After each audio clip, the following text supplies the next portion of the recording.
It's time for another tale from the glass-guarded world, with Brian as Paxton the human cleric and fighter, Danielle as Ethelflad the halfling rogue and monk, Ashley as Tara Dane the human fighter, Chris as Aster Fortuna the half-elf rogue and bard, and me, Mike, as the DM.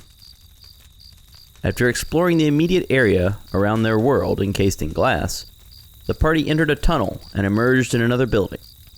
They quickly encountered a ghost calling himself Rickert, who inhabited a corpse sitting in a chair in a great hall.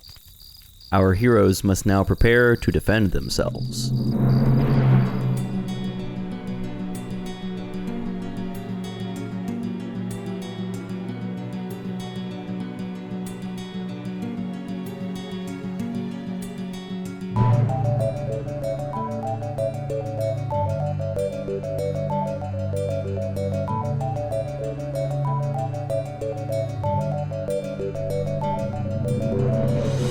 Roll for initiative. You're kidding me. Ethelflad, what's your initiative? It was 7. Aster, what's yours? 18. Tara? 10. Paxton?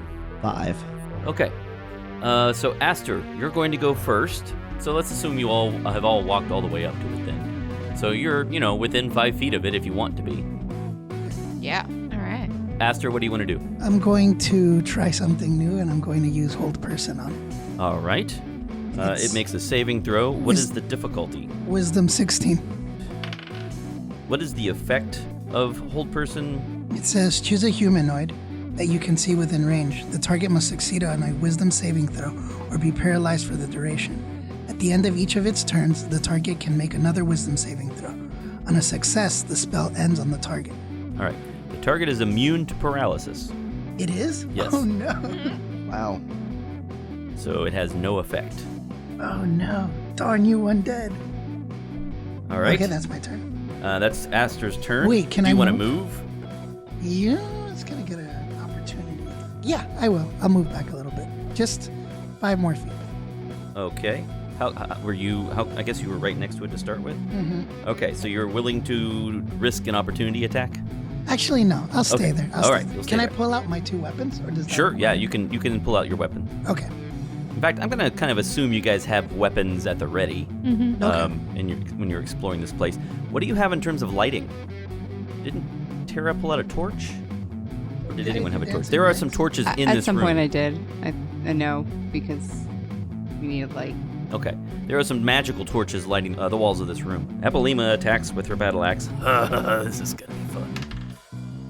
And she hits. Oh, and she natural 20s. He's gonna This die. guy is Just gonna dead slice already. it in half.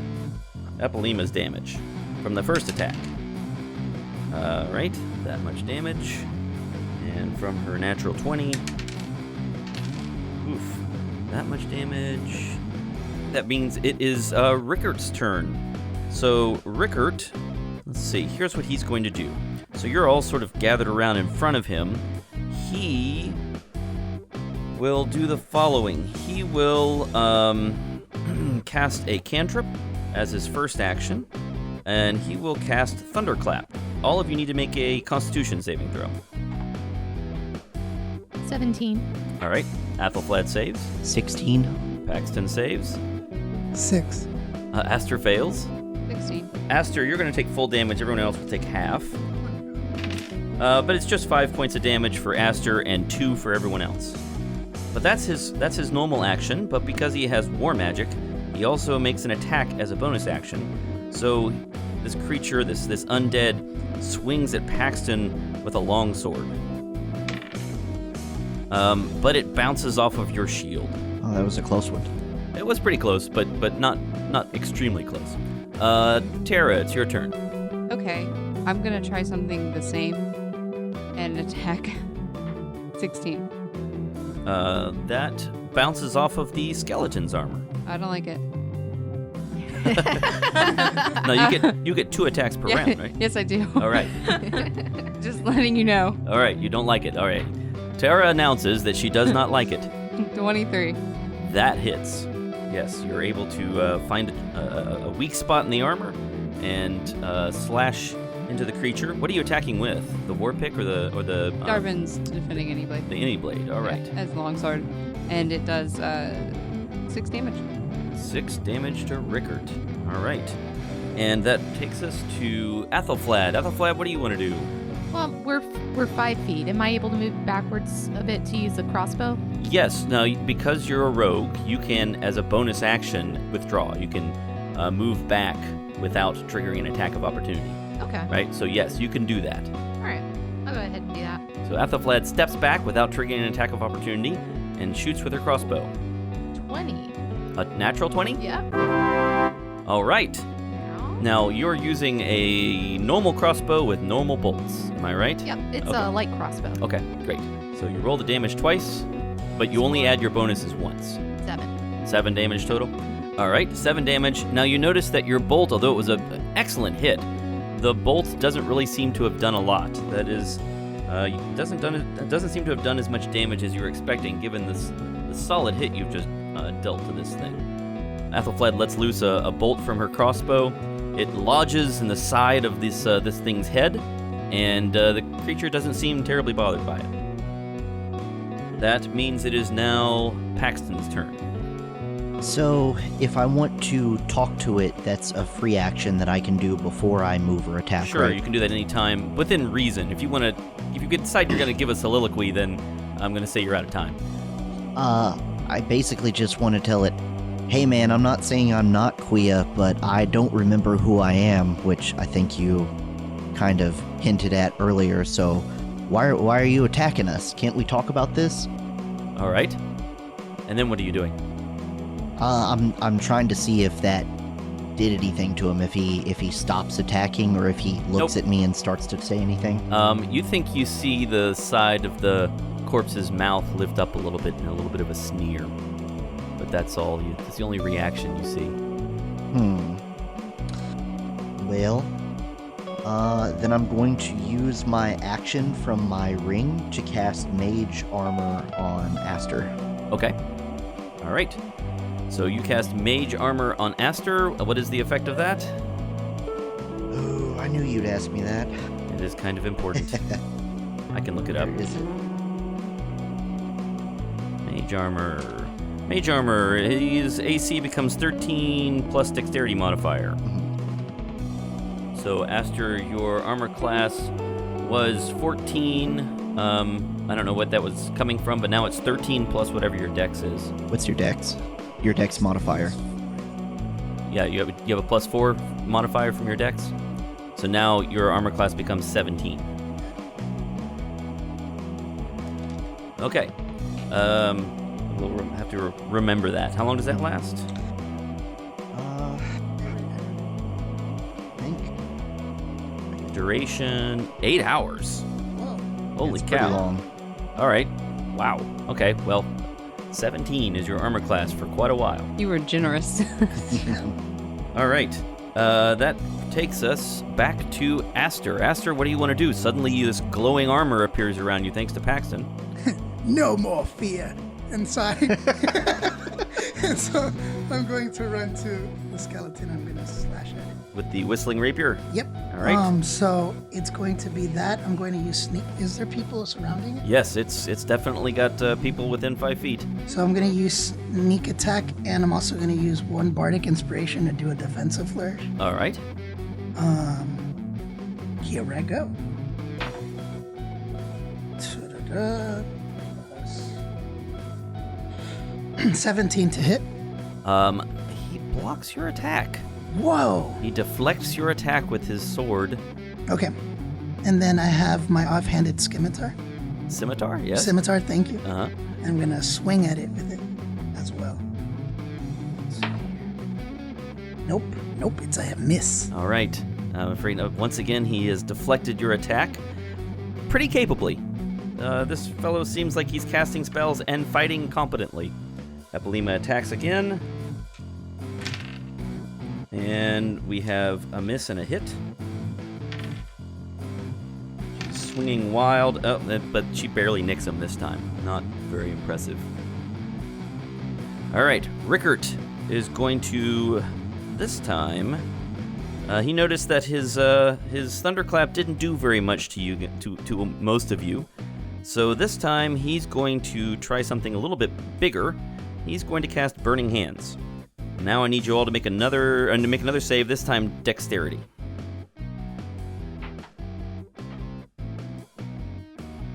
18. Oh, that's a save. 12. That's a fail. I got 7. 7. That's 7 a failure. as well. All right, so Athelflaed nimbly jumps out of the way, but the rest of you are going to take the full brunt of this fan of flames that shoot out of his hands in a wide arc. So, that's not that bad at all. Never mind. Athelflaed, you take 3 points of damage. Everyone else takes 6. So, not so bad at all. All right, that is Rickart's action, and he cast a first level spell, so he can't take the attack as well. Tara, it is your turn. Okay. I'm going to swing my sword at him. All right, 2 attacks. The first one is going to fail. All right, It's 11. he deflects your attack again. And the second one is a 13. 13 again, he deflects your attack. I still dislike him. Yeah, he doesn't seem, he doesn't really seem to be, obviously he's not breaking a sweat because he's dead. But even aside from that, he doesn't look to be working too hard. It is Athelflaed's turn. I am going to go ahead and just try to stab him with the rapier. All right, so you step back into range. This will count as a sneak attack. Yep.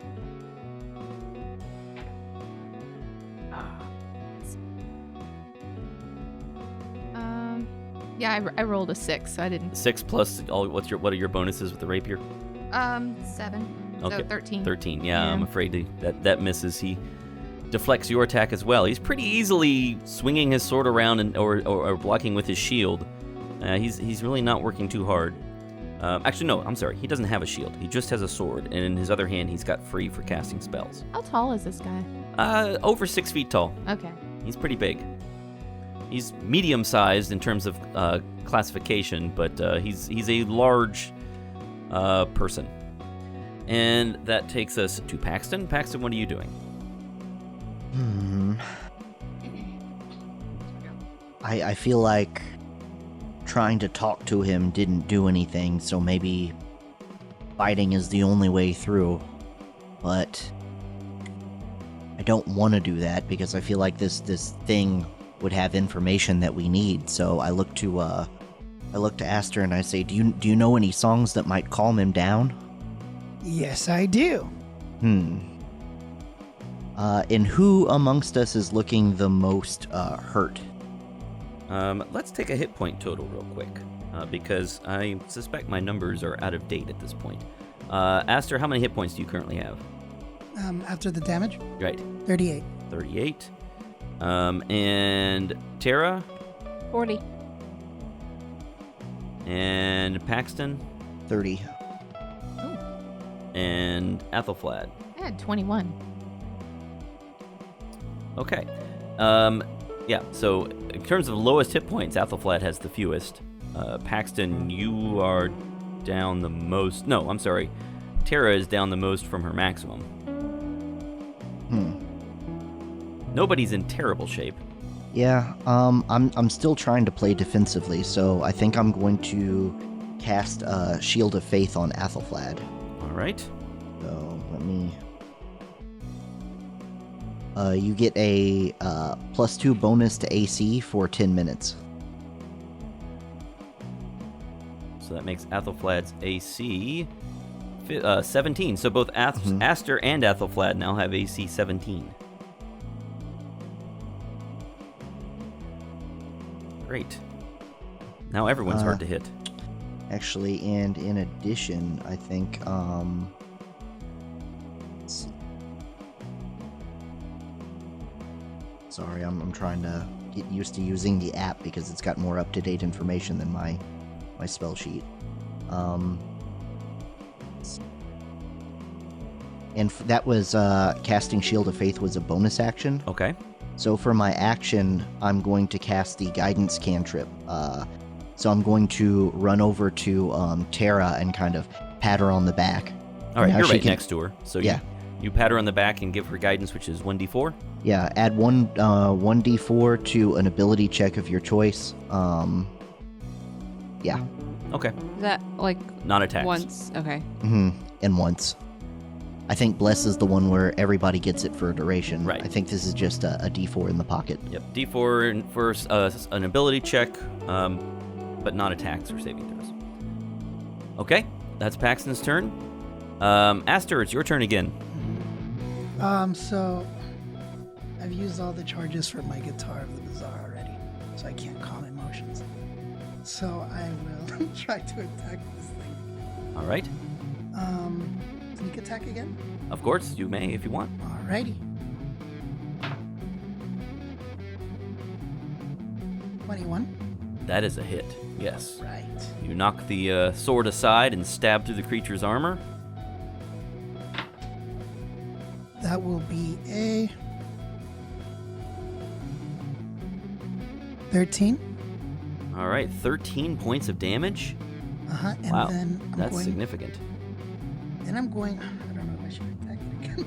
You know what? No, I won't. Tara, you're next, correct? After Ritter? After him. I'm going to use a bonus action to use Bardic Inspiration to give it to Tara, and I'm going to sing a song. All right, what are you singing? Here we go. Bad boy, what you gonna do? What you gonna do when Tara comes for you? That's very intimidating. Classic. Classic Aster. All right. 1d6. So, Aster sings this intimidating song. Epilema again, she attacks, and she misses twice. It is Rickard's turn. Rickard says, Kwiyeh, I remember thee being impressive. This is pitiful. I'm more of a team player nowadays. You've changed a great deal. I'll take your word for it.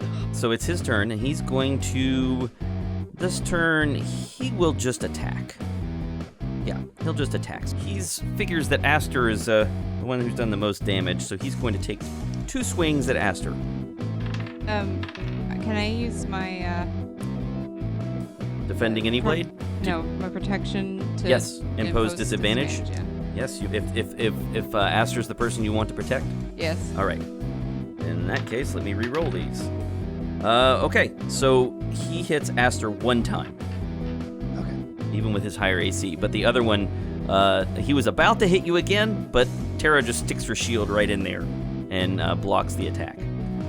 All right, so he slashes at you with his sword for 9 points of damage. Oh, whoa. That takes us to Tara. Definitely gonna attack. Although Paxton seems to want to talk to him. The d6 you can use on the damage. You can use it like on the attack roll, on any of the rolls. Yeah. Okay. The Bardic Inspiration you can use on anything. I'll be using it on the attack roll. I think you can roll and then decide, can't you? Yes. Yes. I'll be using it on the other one then. Okay. I got a 9. Yeah, the 9, he just bats it aside. He laughs at you.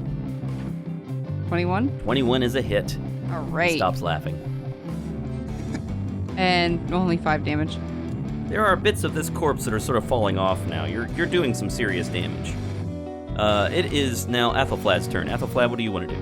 I am gonna go ahead and use the rapier again. Okay. With sneak attack. The rapier is non-magical, correct? Oh yeah. No. I'm just checking. Yeah. Yeah, I this just is wanna make non-magical. sure. Yeah, go ahead. Okay. 16. Oh, it's close, but he manages to bat your sword aside. And Paxton, what do you want to do? All right, the time for talking is done. I'm mad now, seeing him whoop up on my friends. So I'm going to cast Guiding Bolt, All right. and that is a ranged attack spell, so it's +6. And let's see, that's a 16. He dodges out of the way. Dodges out of the way. Shoot. Yeah, I'm afraid he's pretty nimble despite being really dead. falling apart. Yeah, he's kind of falling apart, but it doesn't seem to be stopping him from being quite adroit. All right, Epilema is going to go. This is the fastest dead guy I've ever seen. She misses twice. Man, it's I don't know, it's too cold in here. Yeah, that's the problem. Yeah. Aster, it is your turn. How is it looking? Like, how does it actually look to me? It looks damaged. Okay. Is it missing appendages or anything? It's not missing any limbs, but bits of flesh that had been clinging to the bones are falling off, and there are little cracks appearing in some of the visible bones, and the armor's got some big dents in it now. Oh, cool. I just want to make a note that because my attack didn't hit, I didn't have to use that Bardic Inspiration the first time. Oh, okay, cool. So you still keep it. So, but this time I'm going to use it again. All right. Alrighty. Let's see if I hit with the Whistling Rapier. Yep. The sword whistles through the air. 17 plus 7. No, that is definitely a hit. So I'm going to expend 1. So I'm going to do Sneak Attack plus the Bardic, and it's a defensive flourish. Right. Let's see here.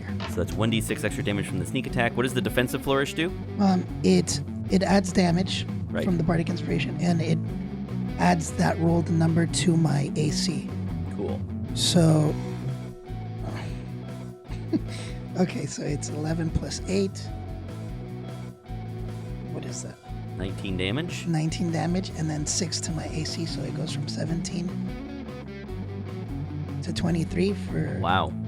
And that will be until it comes back to my turn. Wow, that was a serious hit.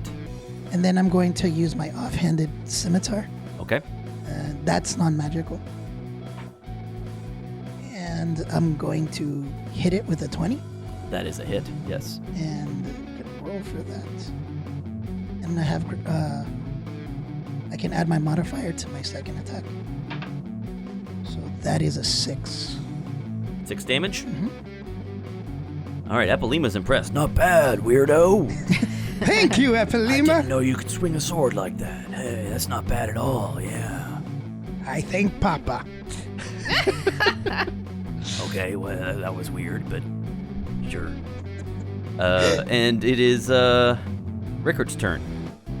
All right, so Rickard this turn looks like he's not holding together very well. So this turn he casts another spell. He casts Blur, and suddenly he starts to shift and shimmer, and it becomes much more difficult to figure out exactly where he is. And that means for the next 10 rounds, all attacks on him have disadvantage. Oh my god. That is Rickard's turn. That's all he can do. Tara, it is your turn. If you want to attack, you have disadvantage. Hera sighs heavily. She was still trying to attack. All right. It's hard to tell where exactly he is. Okay, so 15? That, I'm afraid you missed. You stabbed some empty air. Yep. Second as a free attack. action, she said she's gonna ask, yelling, "Did you build those worlds?" And it was 14. I'm afraid once again you've stabbed some empty air. He wasn't there. And he laughs. I did not build the worlds. Go on. It's my responsibility to guard them. All right, and that is Athelflaed, your turn. Okay. All right, so roll I- 2d20 and take the lower one Yep. if you're attacking. Okay. And I'll use sneak attack with the rapier again. Okay. Total would be 9. Now, I'm afraid he wasn't where you thought he was. It's very confusing the way he keeps shifting around. All right, and Paxton, it's your turn. Alright, considering this guy is blurry and I think we're having a real hard time trying to hit him, I'm kind of analyzing the situation, and when Epilema got a hit off on him, it seemed like she didn't do a whole lot of damage. Was that because she just didn't get a solid hit, or because her weapons are mundane? She didn't get a solid hit. Her weapon is magical. Oh, it is? Yeah. Okay. So I'm going to cast Bless, and I can cast Bless on Up to three people. creatures. Yep. So I'm going to target myself, Epilema, and Terra. Okay. So now For the next minute, whenever a target makes an attack roll or a saving throw, the target can roll a d4 and add the number to the attack roll. So that's not just once, that's every time for the next... How many turns is a minute? A minute is 10 turns. Basically about the same amount of time that this guy is blurred, right? Right. Okay. That's right. So I'm also going to action surge and try to get off a, what do you call it? Another guiding bolt. Okay. So that's, Is that a cantrip? no, it's a first level spell. So I'm rolling with disadvantage, but it's, +6 is my spell attack bonus. Okay. And then I'll be adding a d4 to whatever is lowest, right? Right. Okay, so my lowest is 13. So 15. Oh, I'm afraid once again he jumps out of the way. You almost had him pegged that time, Yeah. but he moved out of the way. At least I got bless off. Yep. That gives everyone a D4, you said? Well, Epilema, Yeah, I'm Terra, sorry. and myself. Yeah, the three of them a D4. All right. That means it is Epilema's turn. Oh, we have a hit and a miss. All right, so Epilema swings with her battle axe, and she does... Oh, okay. She swings with her battle axe and takes out a big chunk of him. But he's still sort of standing there, sort of tottering back and forth, but looking really rough. It doesn't look like there's a lot left in him. All right, that's Epilema's turn. Aster, it's your turn. I'm going to use Fairy Fire on it. Ah, Smart. that's clever. Yeah, so that means that gives you advantage on attacks, right? So Which means it cancels out the disadvantage. So now none of you have disadvantage anymore. Plus, you all have a 1d4 bonus. Doesn't he have a saving throw to roll against that? Yes, he does. Oh, okay. What's the save? Dexterity 16. He fails. And the light that it will emit is violet. Okay, violet light surrounds this corpse's body, and you can now figure out pretty clearly where it is. And then I will use my bonus for another bardic inspiration for Terra. All right. Tara, it is your turn. And I will say to the skeleton, "You're a poopy head, and Terra's gonna take you out." He looks confused. I got nothing. So my free action, Tara's gonna say, "We're trying to protect the worlds too." Is that? That has no triggering? effect. Oh, okay. Well, then I attack too. All right. Wait, so I have bless and bardic inspiration on this attack? Correct. Okay, I'm gonna use. And no disadvantage anymore. I'm gonna use the goading attack. All right. I shouldn't have used them at the same time. That was stupid. I definitely made it. It's Okay. way over 20. I'm not gonna do this now. That's a hit with your first attack. Yeah. And then 14 damage. All right. Tara, how do you finish him off? Oh gosh. I mean, I'm not trying to, just slice my sword any particular way because he's a skeleton and pretty dead, and I assume that he doesn't really have any anything but magic holding him together. Correct. So I guess I'm just slicing him in the midsection of the body, All through right. his rib spaces. Well, the remains of the body, as you slash through them in the midsection, they fall to the ground, and there's pieces of armor that just sort of clatter around everywhere. Yet there is a silvery outline of a humanoid figure remaining there, and it looks around at all of you. And it says, Think ye that ye can defeat me by destroying that decrepit husk? I shall pry that gem out of thy head with my bare hands. Come and get and it. it lunges toward Paxton. I stay perfectly still. Okay, well, it's not actually his turn. So, Athelflaed, I there's still this... got an attack. And you have another attack. Yeah, you can take an attack against this thing if you want. Okay. Yeah, I'm gonna do it. All right, do it. You still got all these bonuses. Well, you don't have the bardic inspiration anymore. You use that, but you still have the bless. All right, nat 20. Oh dear, Wow. Yeah. natural 20. All right. What's the damage? Roll twice and add your bonus once. 10. 10 damage. Yes. I'd also made the goading attack, but I don't know if that counts to the spirit. You mean on your first attack? On my previous one, yeah. That basically destroyed that body, and now you're dealing with a new thing. Okay, fair enough. Okay, that's impressive. Tara has delivered an impressive blow against this ghostly form here, and it recoils from your sword, but is going to continue to try to go after Paxton. Athelflaed, it's your turn. I go ahead and it's an ethereal Thing. Ethereal, yeah. Like so attacks with like ranged weapons or anything. I mean, like I would imagine it would just. It at least has resistance. You don't know if it's immune. All right. I'll go ahead and try to stab it. Okay. All right. Wait, with what? With the rapier. Sorry. Oh. Yeah, she doesn't have Egbert. His blade is I gone. know. Yeah. I know. I had to cross it out. I was expecting his voice, and then I was like, oh no. No, there's no Egbert. 17. You hit. Okay. All right. He needs the armor from the husk. Yeah, it's much easier to hit him now. Oh, and I can do sneak attack You too, can do right? sneak attack. You get an Okay. extra 1d6. Yep. So 6. 6 points of damage. All right. Oh. Athelflaed gets in a hit on him. Yay! You notice your weapon doesn't have its full effect. He is resistant to non-magical weapons. And that brings us to Paxton. What do you want to do? There's this ghost lunging toward you. I feel like if he's easier to hit now and he's moving towards me, right? Correct. All right, I'm gonna give the old guiding bolt one more try. All right. Ooh, and that's 18. This is a first level spell. Yes. Yeah, and this is my last cleric first level spell slot. Uh-oh. But it is a modified 20. That is a hit. All right. He's coming right for you, and you hit him. Okay, so that does 4d6 radiant damage. Wow. And the next attack against him gets opportunity. Or, I mean, gets advantage. All right. That was not bad. 12, 13, 14, 15, 16 damage. 16 radiant damage. 16 radiant damage.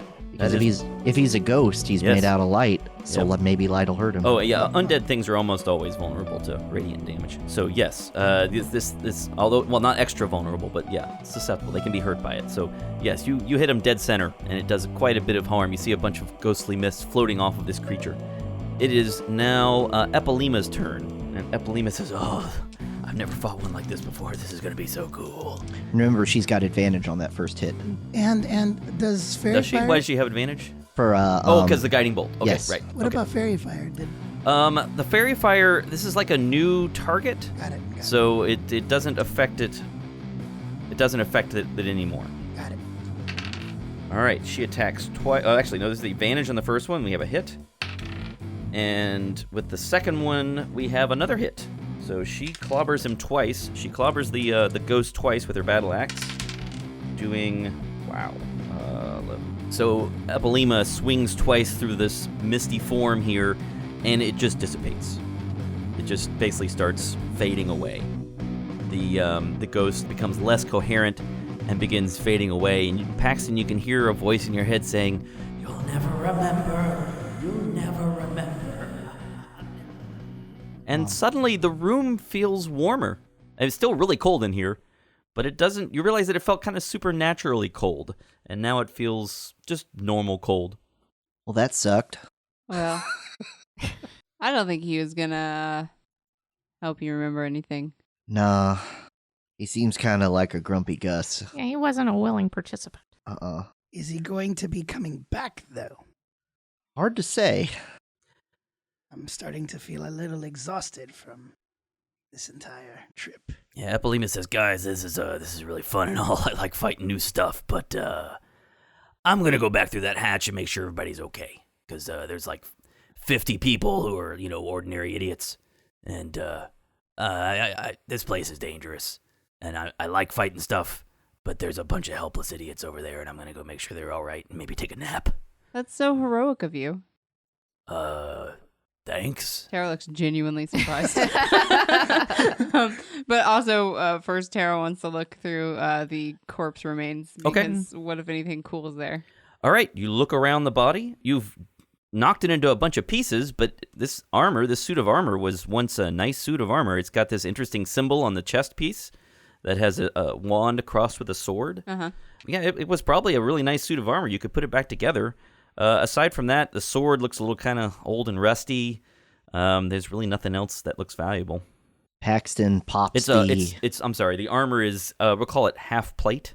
Okay. Can that bit with the one crossed with the sword, can that be popped off or pried off, or is it just etched into the armor itself? It's actually hammered into the armor.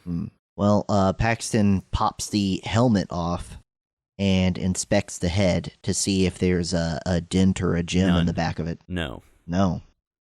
Ew. It's pretty gross. Yeah, he wipes his hands on his cloak. I just think of like The Walking Dead when you're peeling the helmet off the police skeleton like that. So Tara's like picking up like pauldrons and like kind of shaking the dead stuff out of them. Okay. Just like, I don't know. Yeah, this is half plate. It would give you AC 15. If it's magical, it would give you a bit more than that. But Yeah. you don't know if it's magical. And No. if I remember correctly, no one has detect magic ready to go. You know, maybe some of those helpless idiots do though. So Now, the room above where we just fought going upwards, is that where all of the worlds are? Like in that So upward room? the layout is that you guys came up through a trapdoor. You guys came up through this trapdoor. You walked through a long tunnel up to this trapdoor, and then you came up into this room. And you had gone into that tunnel from another building. or we had gone down. Yeah, you'd gone down trapdoor. from another building through what looked like a closet into this tunnel, and had gone down the tunnel and popped up over here. So Epilema is going to go. Says she's going back through the tunnel to make sure everybody's okay. I agree with Epilema. I think we need to rest, and also, I mean, we know this exists, but we don't necessarily need to check it all out quite yet. Counterpoint, the rooms that we walked through here to get into here were like an armory and a bunch of supply chests and stuff like that. Not Right. that any of them had a whole bunch of good stuff in them. There are lots of doors to this room. Maybe we should just pop open the door, not necessarily go in, but see what's in these rooms in case they have any kind of items that might help us. Now, I was thinking in the rooms with the weapons where I did my exchange for the scimitar, could we arm the gentlemen, all the people in that room with weapons? Ooh. I worry about arming a bunch of people I don't know against nothing except for each other. That's true. All right. Well, Epilema says, "Okay, well, you guys, I'll be over in the other building. I'm gonna make sure everybody's okay. If you guys are gonna hang out here, then maybe I'll come back and check on you in a while. Oh, we'll be after you. All right. Good luck, Epilema. Okay, you too, weirdo. Thanks. All right. So she heads back down that trapdoor. What are you doing then? Are we peeking through all the doors, you think? That's what I want to do. Which door do you want to go to? There's a door to the north. There's a pair of big double doors to the east. There are 2 doors on this south wall. You want to start with the north door that's on the same side as the door we came through? I like that idea. Yeah, sure. All right. So you open the north door. A hallway stretches to your left with 3 doors along the north wall. And there's another door at the far west end of the hallway. All right, so north door hallway. There's another door down there at the end. So we can see the door pretty well, and that there is nothing to fight in this hallway. In this hallway. right? The hallway is empty. Okay. There are 3 doors on the north wall and 1 door to the far west.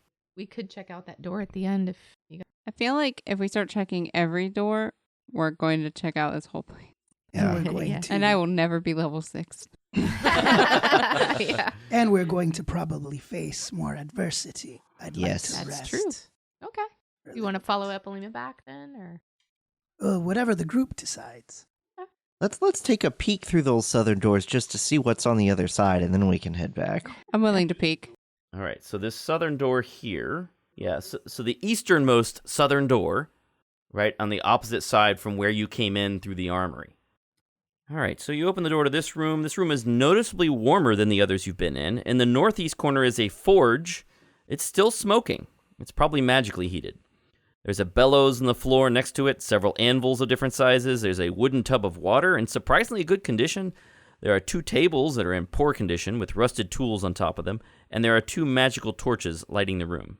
All right. This is probably the most comfortable room you've been in temperature-wise. Yep, there's a door to the east, and that's all you see in the room. I'm going to search this room to see if there's any, like, useful items. Okay, make a perception check. 4. I mean, these tools would be useful if you're trying to do metalworking, but you don't see anything other than that looks like it might be useful. I want to inspect the water and see if the water's magic, or see if the water appears to have any special properties. Okay. You look in the pool. It looks crystal clear. Extremely clean. I put my hands in and I scoop out some water and drink it. Tastes like fresh, clean water. The tub itself looks fresh and it looks clean. Mold hasn't built up on it over time. Mm-hmm. I'm gonna try. That is suspicious, right? That is a clue that there's something weird going on here. This should be dry and empty and moldy. Or if it is wet, it should be moldy. Or that someone's coming back soon. There is a thick layer of dust on everything. That's pretty obvious. Put some dirt in the water. You could throw some dust in the water if you wanted.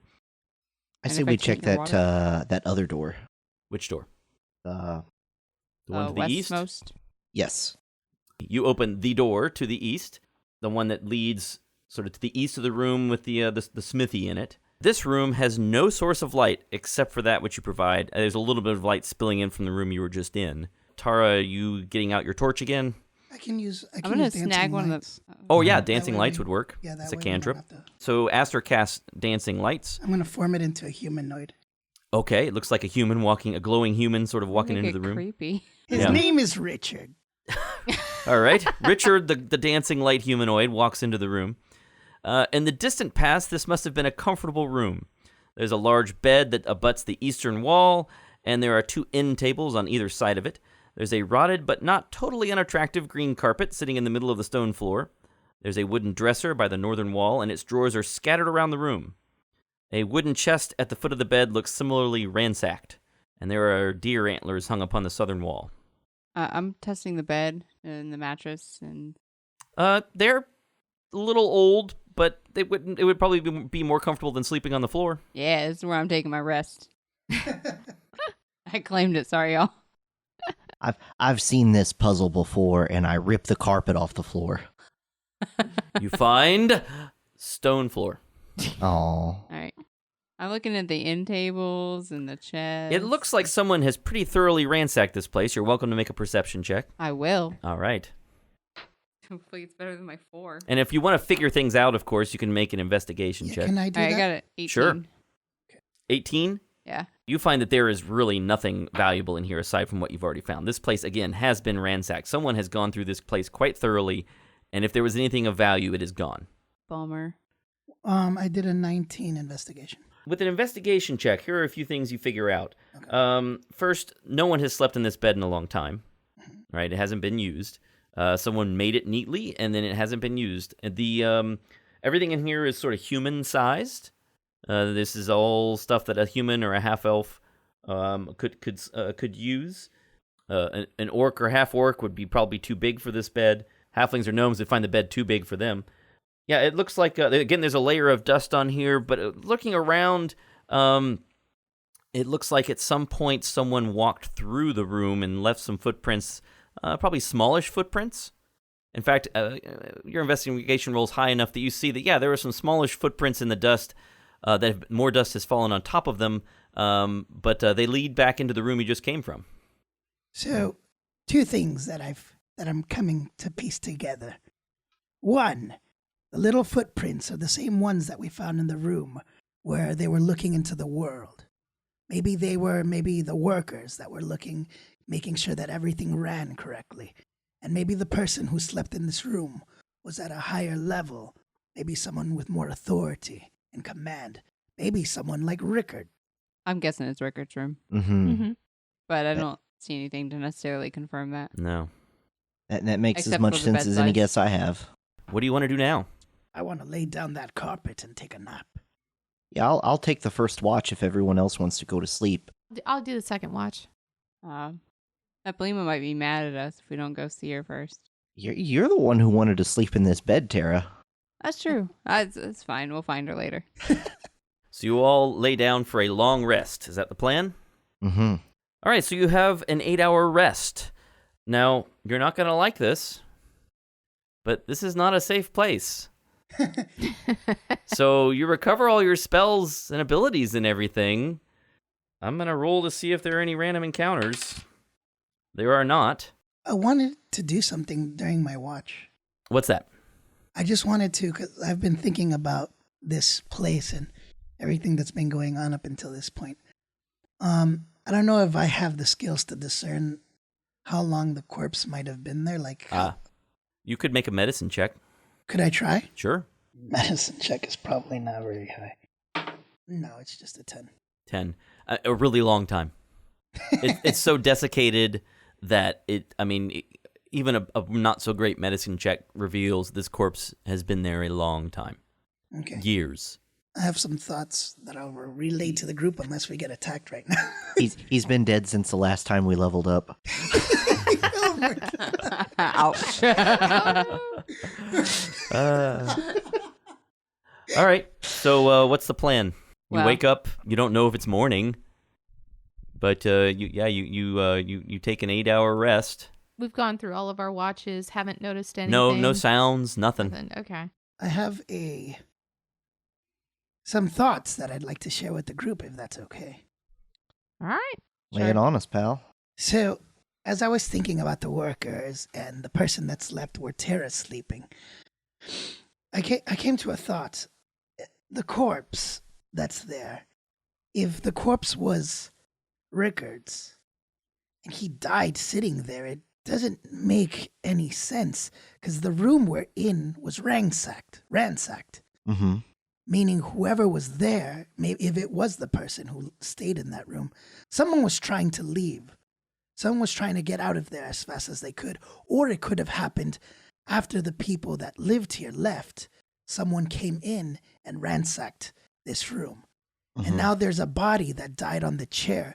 And I'm wondering why that happened. If he was placed there after he was killed, or if he sat there and died. It just doesn't add up to me. Well, the body, Rickard And it seemed might like not he even be was. his. Hmm? It might not even be Rickard's. He was a floating energy. Maybe he just invaded that body. That is a good point. We have no reason to know that was Rickard's body. Because I Well- know that you were trying to find the gem on his forehead and didn't find one. Mm-hmm. There's a possibility that that's not even his actual body, just whoever was there that was killed. Well, I don't know anything about this Rickard fellow. The only reason that I thought he might have a gem in his head is because he mentioned something about prying the gem out of my head. So if observers are a thing outside of the glass world that we came from as well as inside, then I just assumed that maybe he was one too, but that didn't really pan out, Well, he mentioned a guy named Bertrand right? helping in him and then abandoning him. So it could have been a Bertram too. Yeah.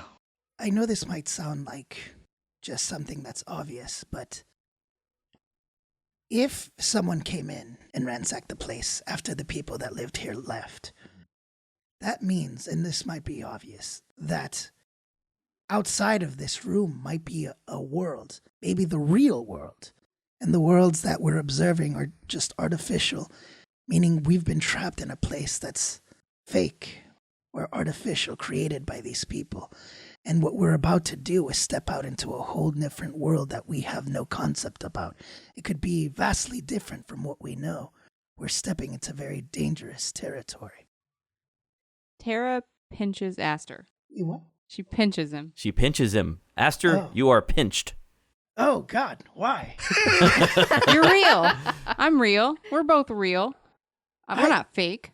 I get that, but I wonder if we're artificially created, if we're not real people, and the real world is outside these doors or this room. Appleflad's just staring at her hands. Right there. I find it very confusing that when we came out of the bottle, we expanded in size. So I wonder if we are real people that were just forced into an artificially created world.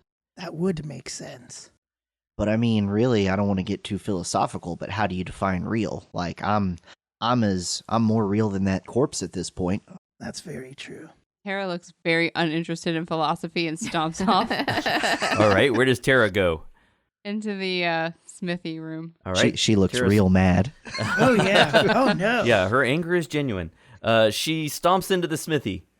Well, I guess we should follow. I think we can hold off on these kinds of conversations. I really agree with you. Where's Tara going? she doesn't like the idea of not being real. All right. And she can't hold her own with a conversation of this level. Okay. So she just left. All right. Tara, you go step into the smithy. The door is open like you left it whenever you went to sleep. You don't know if it was night or morning. What are you going to do? I'm gonna get one of the magical torches. All right, you grab a torch off the wall. It emits no heat, but does emit light. All right, cool. I want one of these. All right, you have a magical torch. All right, cool. I'm gonna go out to the The throne Great room Hall. thingy. Okay, Can I roll an insight check on Tara sure, to see if I notice that the reasons why she stormed off? sure. If you want to. I mean, you could also just infer from her behavior. True. Okay. That You two are is practically married. I mean, you know her moods at this point, right? 14. 14. I mean, you think that she's uncomfortable with that conversation. Okay. So, Tara, you stomp into the Great Hall, and eventually the party is sort of coming behind you. Where are you headed? I look at the bones. All right, they're still there. They look like every bones I've ever seen, right? Yep, they look like bones. All right. I'm confirmed that they are real, and we are too. Okay. Problem solved. Problem solved for Tara. Science. She's good. Where to now?